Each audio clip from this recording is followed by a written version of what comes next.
It started with a letter slipped under my door, just a single sheet of paper. Bold red print, screaming across the top. Notice of violation. At first, I thought it was some kind of mistake. I'd paid my dues on time, kept my lawn neat, and followed every reasonable guideline. But when I opened it, my jaw hit the floor. They were fining me thousands of dollars. For what, according to the HOA, I was in violation of multiple community codes. The supposed offenses: a trash can left out for too long, a garden hose visible from the street, and an unauthorized vehicle in my driveway. The kicker: that unauthorized vehicle was my own truck, the same one I deregistered with the HOA when I moved in. I thought it was a joke. Surely I could clear this up with a quick phone call. But the more I pushed back, the more fines appeared. Each week, new charges stacked up. $500 here, $1,200 there. By the end of the month, the HOA claimed I owed them nearly $7,000 for nothing.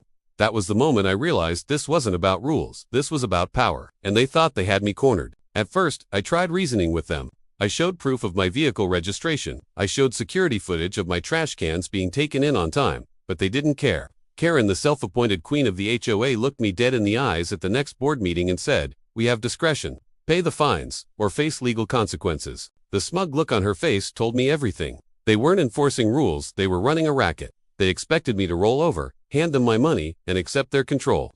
But they underestimated me. Instead of paying, I documented everything. Every bogus letter, every laughable violation, every time they ignored actual problems in the neighborhood while coming after me. I kept records of my clean property, my truck parked legally, even the timestamps on my security cameras proving my trash cans weren't out longer than anyone else's. And then, I started digging into them. What I found turned my frustration into fire.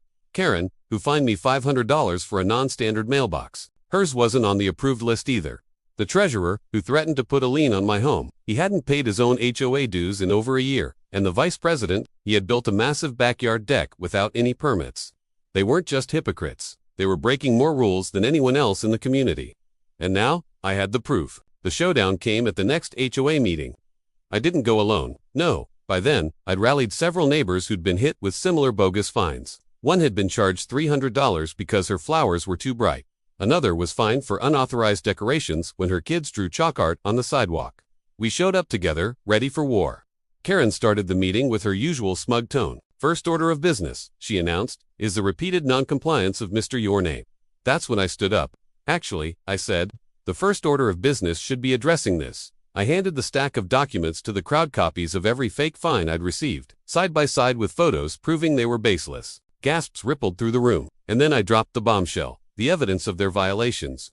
"Karen," I said, "you fined me for my mailbox. Here's a picture of yours non-standard. You fined me for my truck. Here's proof it's registered. You fined me for my trash cans. Here's video of yours sitting out for 2 days straight."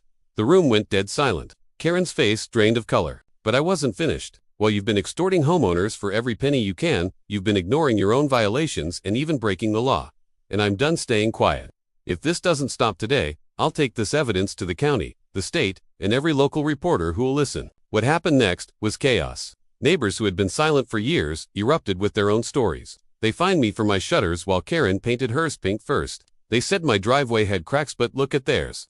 The entire board was swarmed with angry voices. Karen tried to regain control, slamming her gavel and shouting, "This is out of order." But it was too late. The power had shifted. The neighbors weren't afraid anymore. By the end of the meeting, the board was cornered. Karen tried to push for a vote of discipline against me, but no one backed her. Instead, the neighbors called for her resignation.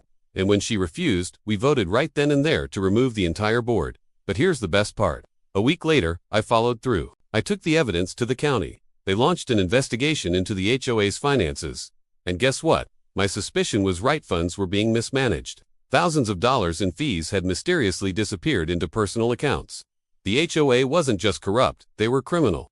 The county dissolved the board, froze their accounts, and handed the case over for prosecution. Karen went from harassing me at my doorstep to sitting in front of investigators, trying to explain where all the missing money had gone. And me. Not only were all my fines erased, but the HOA was forced to pay me damages for harassment. The thousands they tried to steal from me. I got it back plus more. Now, when I walk through my neighborhood, I hold my head high. My truck sits proudly in my driveway. My mailbox stands strong. My flag waves without restriction. Because the HOA that tried to fine me into submission, they're gone. And the people who once thought they had absolute control now regret ever crossing me. They thought they could bleed me dry with bogus fines. Instead, they paid the ultimate price: their power, their money, and their reputations. And me, I didn't just win. I proved that sometimes, the best revenge isn't paying them off. It's making them regret they ever came after you in the first place.